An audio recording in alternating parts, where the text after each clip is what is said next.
আল্লাহ রাসূল আলাইহিস সালাম বলেন, কানাল কিফলু মিন বানি ইসরাইল, বনি ইসরাইলের একজন ব্যক্তি ছিল, নাম তার কিফিল। এমন কোন গুনাহ নাই কিফিল যেই গুনাহটা করে নাই, টাকাওয়ালা মানুষ। ফাআতাতুহু ইমরা, একজন মহিলা তার কাছে আসলো। আয়েশা বলে, কিফিল রে, আমারে কিছু টাকা পয়সা নি দেওয়া যায় রে কিফিল। ফাআতাহা 60 দিনারান আলা আইয়াতাহা, কিফিল তারে 60টা স্বর্ণের টাকা দিল, শর্ত হলো আমার বিছানার সঙ্গী হতে হবে, আমার সাথে ব্যভিচারে শরীক হতে হবে। 60টা দিনার দিলাম। মহিলাও রাজি হয়ে গেল, টাকার দরকার। দুইজন যখন বদ্ধ করে, আল্লাহ রসুল বলেন, ওই কিফিল এমন হালতে চলে গেল, স্বামী যেমন তার স্ত্রীর রানের উপরে যেভাবে বসে যায় এমন পজিশনেও পৌঁছে গেছে। এই মাত্রই এখনই ধর্ষণ হয়ে যাবে, ব্যভিচার হয়ে যাবে। হঠাৎ করে যখন কিফিল মহিলার উপরে চলে আসছে, ওই মহিলা হঠাৎ করে কান্না শুরু করছে, থরথর করে মহিলা কাঁপতেছে। কিফিল বলে, আল্লাহর বান্দি, এই মহিলা কাঁদিস কেন? আকরাহতুক, আমি কি তোমার বাধ্য করছি এই কাজে? আমি তো জবরদস্তি করি নাই, তুমি তো টাকার বিনিময়ে রাজি হইলা, কাঁদো কেন? মহিলা বলে, কিফিল রে, ইন্নাহু আমালুন লাম আমালহু কত্তু ওয়া মা হামালানি আলাইহি ইল্লাল হাজা। কিফিল রে, এটা এমন একটা জঘন্য কাজ আমি জীবনে কোনোদিন করি নাই। আজকে আমি এই কাজের জন্য বাধ্য হয়েছি শুধু টাকার দরকারে। তবে কিফিল রে, আমার অভাব যদি না থাকতো,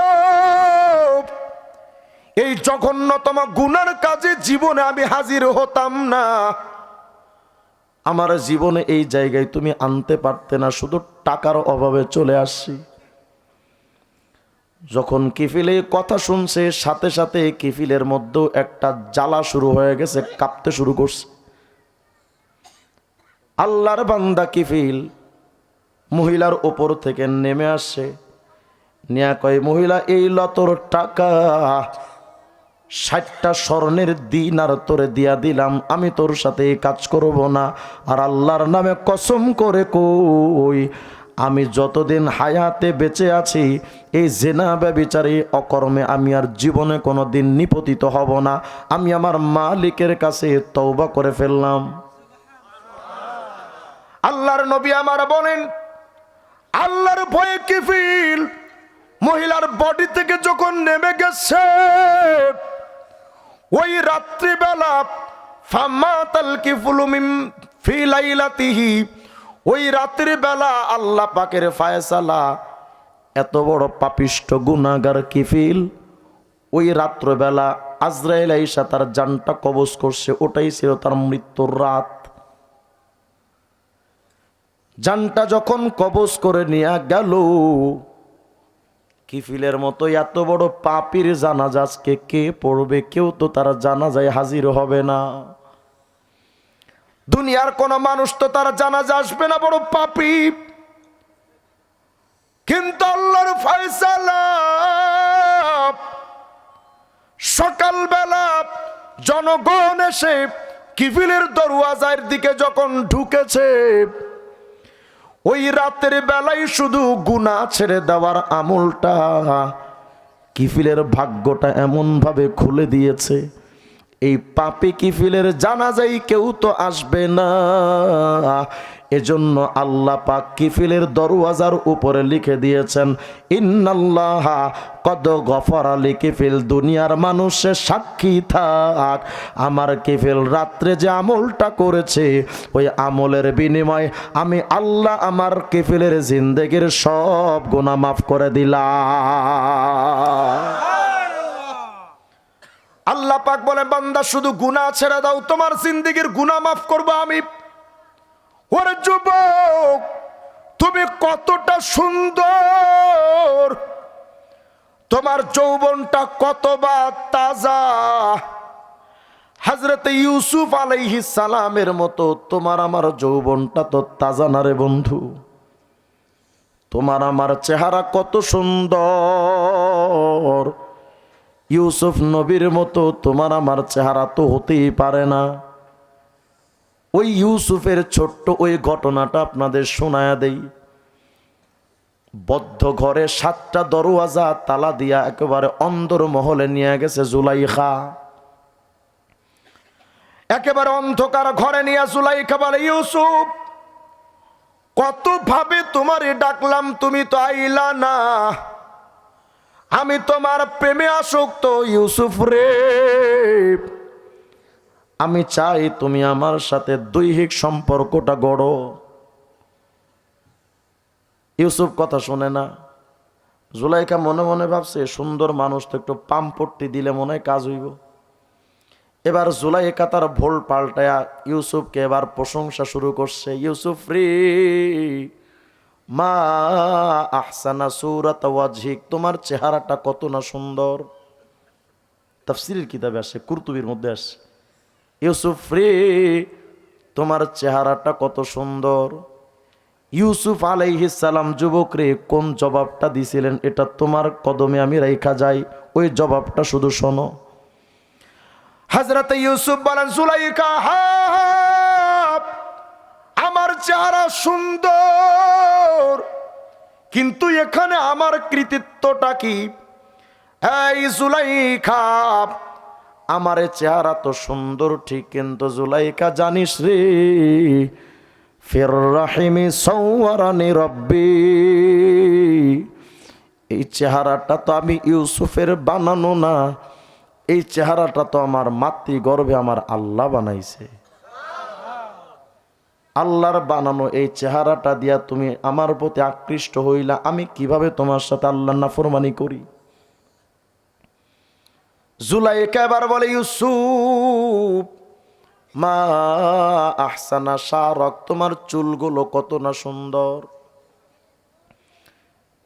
ইউসুফ আলাইহিস সালাম যে জবাবটা দিছিলেন শুনলে তো অবাক হবে। যুবক ভাই, এই চুলটা দিয়েই তো আমরা মেয়েদেরকে আকর্ষণ করার জন্য কত কাটিং দেই। ইউসুফ বলেছিলেন, জুলাইখা হ্যাঁ আমার চুলটা সুন্দর, কিন্তু এই চুলের বাস্তবতা কি জানো? হুয়া আউয়ালু শাইই ইয়াবলা মিন্নি ফি কবরি, জুলাইখা আমার এই মাথার চুলটাই তো কবরে সর্বপ্রথম খসে খসে পড়ে যাবে, এই চুলটাই তো প্রথম পড়বে।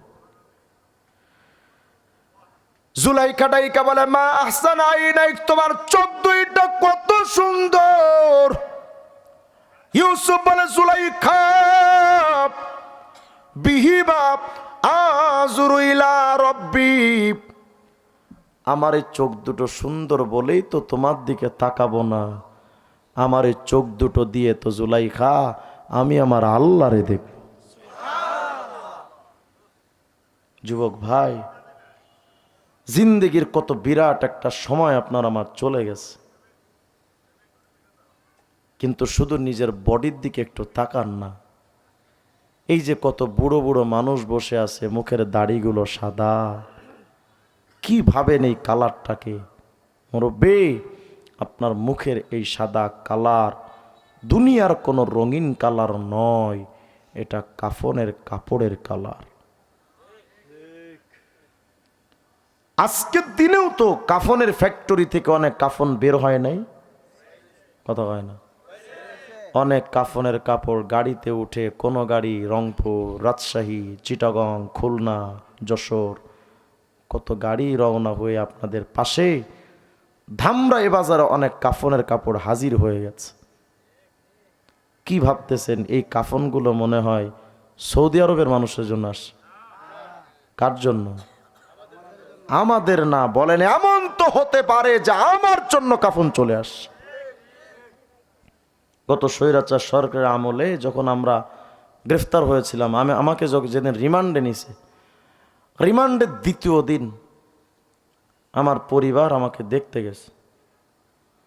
তো আমার ছোট্ট বাচ্চাটা আমার কাছে এসে বলতেছে, আব্বু দোয়া কইরেন চলে যাচ্ছে। বলেন তো ওই সময় কেমন লাগে? তো আমি আমার বাচ্চার দিকে তাকাইতে পারতেছি না, চোখ থেকে টপ টপ করে পানি পড়তেছে। সন্তান তো আদরের। আমি অন্যদিকে ফিরে কাঁদতেছি। যখন ওরা চলে আসবে তো আমি ওদের পেছনের দিকে তাকায়াছিলাম, চোখ থেকে টপ টপ করে পানি পড়তেছে আর ভাবতেছিলাম, আহারে এই তোমাদের সাথে না জানি আমার কতদিন পরে আর দেখা হবে। ভীষণ কষ্ট লাগছিল ওই সময়। ওই দৃশ্যটা যখন মনে হয় আর ভাবি, দুনিয়ার সামান্য কিছুদিনের দূরত্ব যদি আমাকে এতটা কষ্ট দেয়। যুবক ভাই, আগামীকাল দুপুরে যদি মারা যান, আসরের আগে আপনার আমার গোসল শেষ,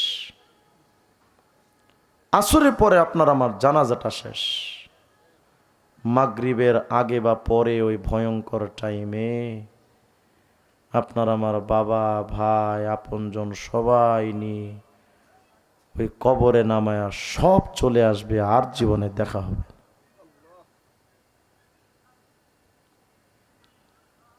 এই রাত্রি 12টার সময় যদি আপনি কবর থেকে চিল্লান, আম্মু আমার একটু বাঁচান, ঘরে থেকে আপনার মাও গিয়ে বলবে না যে আব্বা তুমি কেমন আছো বাজান?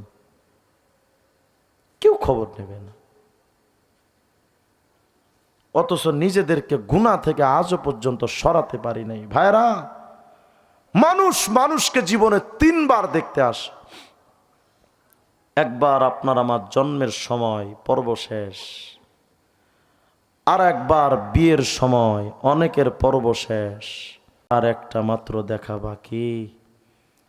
নববধূর ঘুমটা সরায় সরায় মানুষ যেমন দেখে, আপনার আমার লাশের নিথর বডিটা পড়ে থাকলে সবাই কাফনের ঘুমটাটা সরায় সরায় আপনাকে আমাকে আখেরিবার দেখে নেবে, আর দেখা হবে না। ভাবতেছেন হুজুর আরো তো 100 বছর বাঁচবো, 20 বছর বাঁচবো। আমাকে বলেন, কত যুবক তেমন স্বপ্ন দেখেছিল দীর্ঘদিন বেঁচে থাকার, বিয়ে করবে, সংসার করবে, অথচ সেই যুবক নিজের বিবির বরযাত্রীর গাড়িতে ওঠার আগে কবরের যাত্রীর গাড়িতে উঠে গেছে। বিবির বাসরে হাজির হওয়ার আগে কবরের বাসরে হাজির হয়েছে। আপনি আমি তো এই কবর থেকে বড্ড গাফেল না? তো শোনেন, নবীর এক সাহাবী সাদ ইবনে মুয়াজ রাদিয়াল্লাহু আনহু, এত বড় একজন সাহাবী ছিলেন, নবীর জন্য এমন কোনো কাজ নাই যেটা সাদ ইবনে মুয়াজ করে নাই।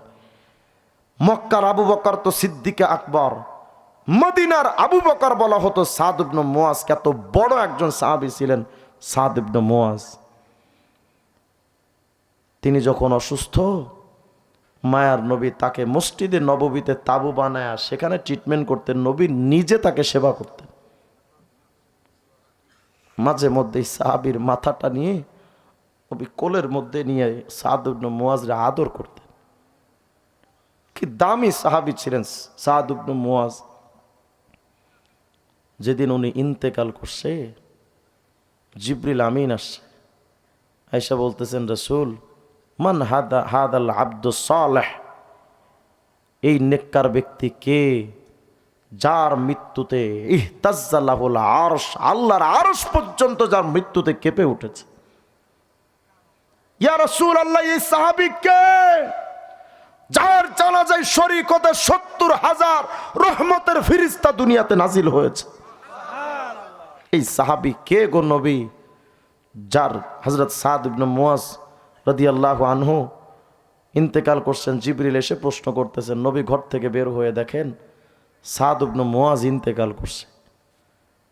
তিনি এত বড় একজন দামি এক সাহাবী ছিলেন, মাত্র 37 বছর বয়স, তাগড়া যুবক আনসার সাহাবী। তার মৃত্যুতে সাহাবীদের মতে এতটা পেরেশান হয়রানি শুরু হয়ে গেল, সবাই কষ্টে বিভোর, সবাই কাঁদতেছেন। সিদ্দিক আকবর লাশের পাশে দাঁড়ায় কাঁদে, ওমরে ফারুক এক পাশে দাঁড়ায় কাঁদে। আল্লাহ রসুল সাদ ইবনে মুয়াজের লাশের এক পাশে যায় দাড়ির মধ্যে এমনভাবে খেলাল করতেছিলেন আর সাদের ইন্তেকালের চোখ থেকে টপ টপ করে পানি ছাড়তেছিল।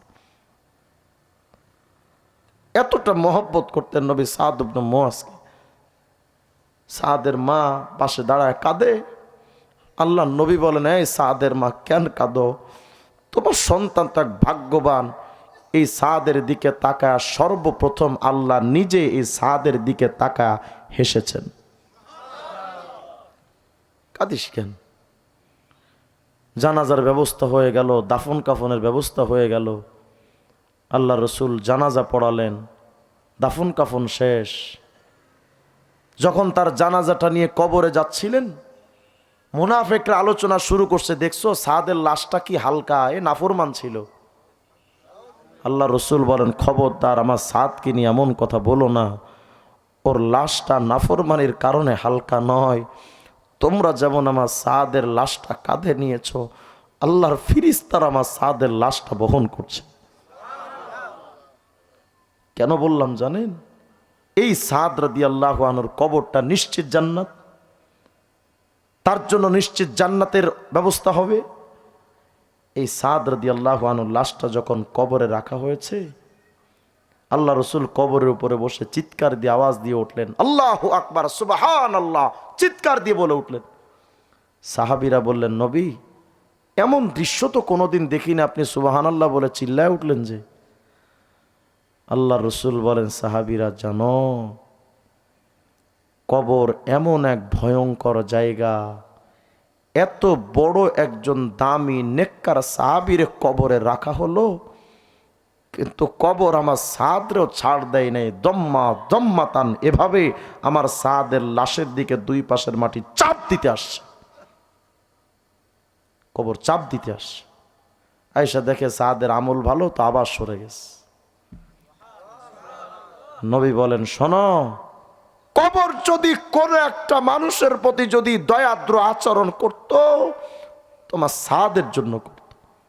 সাদকেও যখন কবর ছাড় দেয় নাই, বিশ্ববাসী মনে রেখো, কবর কাউকে ছাড় দিবে না, কাউকে ছাড় দিবে।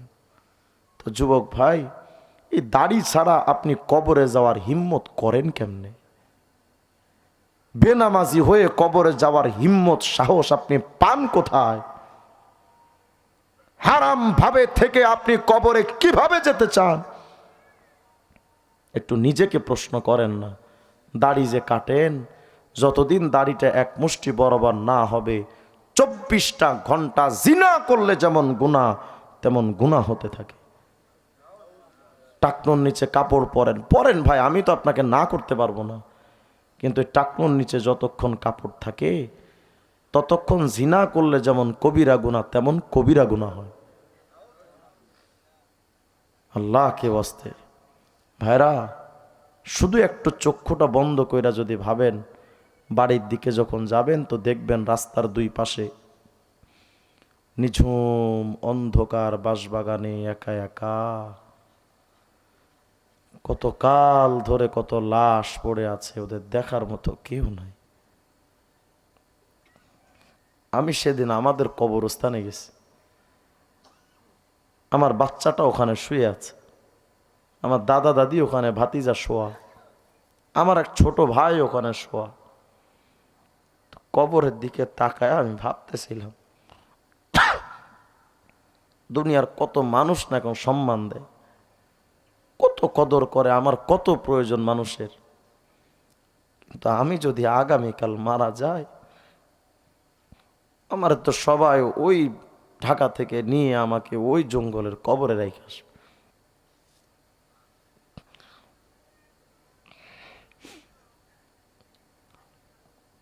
ভাবতেছিলাম যে আমি গহীন কবরে একা একা কেমনে থাকব। মাঝে একদিন রাস্তার মাঝখানে গাড়ি দাঁড়ায়, হাজত পূরণের জন্য দাঁড়িয়েছে, তাকায় দেখি চতুর্দিকে অন্ধকার, কেউ নাই, পিনপতন, নীরবতা। আমার হঠাৎ মনের মধ্যে একটা ভয় ঢুকে গেছে যে আমরা এই জগতের কবরে আসতে যাচ্ছি, কিভাবে সম্ভব?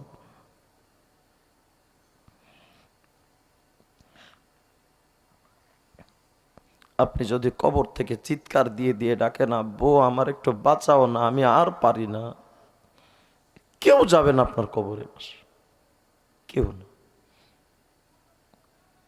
আল্লাহ রসুল বলেছেন এই ভয়ঙ্কর কবরে 99টা বিষাক্ত সাপ আসবে, এক একটা সাপের 7টা করে মাথা থাকবে। রাসেল ভাইপারকে ভয় পান, কত ভয়ঙ্কর।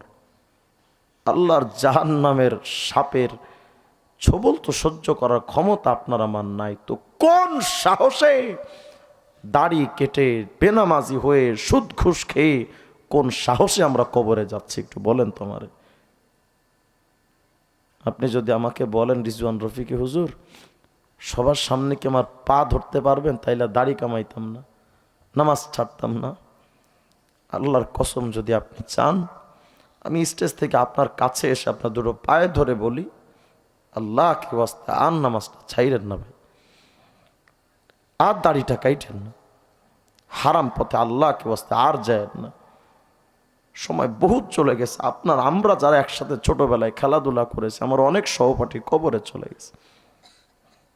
আমি আমার নিজের বাচ্চার লাশ আমার নিজের হাতে তুলেছি, আমার বাচ্চার জানাজা আমি বাবা হয়ে নিজে পড়িয়েছি। এই তো হায়াত, এই তো জিন্দেগি। গত সবে বরাতে আল্লাহ মালাকুল মউতের হাতে একটা লিস্ট ধরায় দিছিলেন, আগামী 1 বছর যারা যারা মারা যাবে সবার নাম ওখানে আছে। যদি এমন হয় যে আমি রিজওয়ানের নামটা ওখানে আছে, আমার আর সবে বরাত পাওয়া হবে না।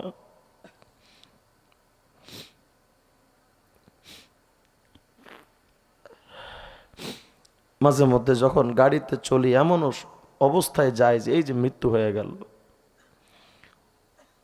কত মৃত্যু দুয়ার থেকে ফিরে আসে। আজও পর্যন্ত আল্লাহকে যে ডাকতে হবে, আল্লাহর জন্য গুনাহ ছাড়তে হবে, ফিকির আমাদের মধ্যে আসে নাই। ভাইরা আমি বেশি মানুষ চাই না, জাস্ট কয়েকটা মানুষ আমাকে বলেন তো হুজুর কবরের চিন্তায় আজকের পর থেকে যত তুফান আসুক দাড়ি এক মুষ্টি হওয়ার আগে আর কাটবো না, নামাজ আর ছাড়বো না, গুনাহ আর করব না। এমন পাক্কা ওয়াদা পাইকারি নিয়ে আমি পছন্দ করি না, যাদের দাড়ি নাই, যারা বেনামাজি, এমন কয়েকজন যুবক একটু দাঁড়ান তো ইনশাআল্লাহ, দাঁড়ান। যাদের দাড়ি নাই, নামাজ পড়তে না, অথবা দাড়ি আছে নামাজ পড়তে না, পাক্কা ওয়াদা দিবেন। যাদের দাড়ি আছে নামাজি তারা বসেন, দাঁড়ান। আর কে আছে? দাঁড়ান। মাশাআল্লাহ মাশাআল্লাহ, নারায়ে তাকবীর। দাঁড়ান দাঁড়ান, আর কে আছে? দাঁড়ান। ভাইরা এমন তো হতে পারে আগামী বছর এখানে মাহফিল হবে, বক্তাও আসবে, শ্রোতাও আসবে, কিন্তু এমন তো হতে পারে যে আপনি আমি আর থাকবো না।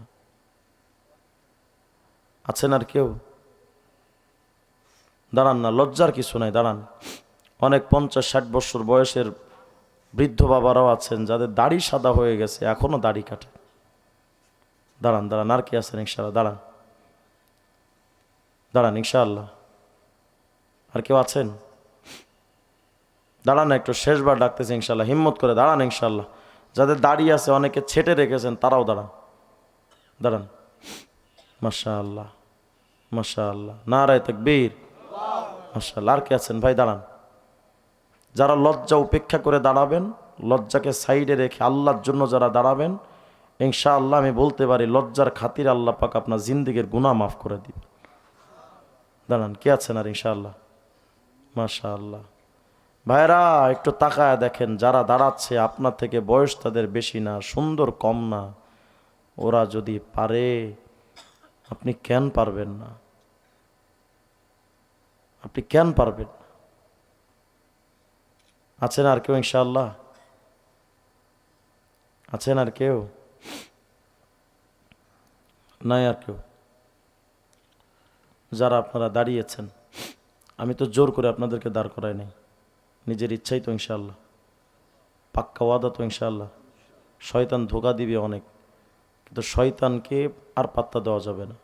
শয়তানকে পরাস্ত করে আল্লাহকে সাক্ষী রেখে আল্লাহর সাথে ওয়াদা দিয়ে এই চ্যালেঞ্জে আপনাকে আমাকে বিজয়ী হতে হবে ইনশাআল্লাহ। নামাজ আর ছাড়বো না, গুনাহ আর করবো না, দাড়ি আর কাটবো না ইনশাআল্লাহ। বসেন। আল্লাহ তাআলা আমার এই যুবক ভাইদেরকে কবুল করেন, আজকের মাহফিলটাকে আল্লাহ কবুল করেন।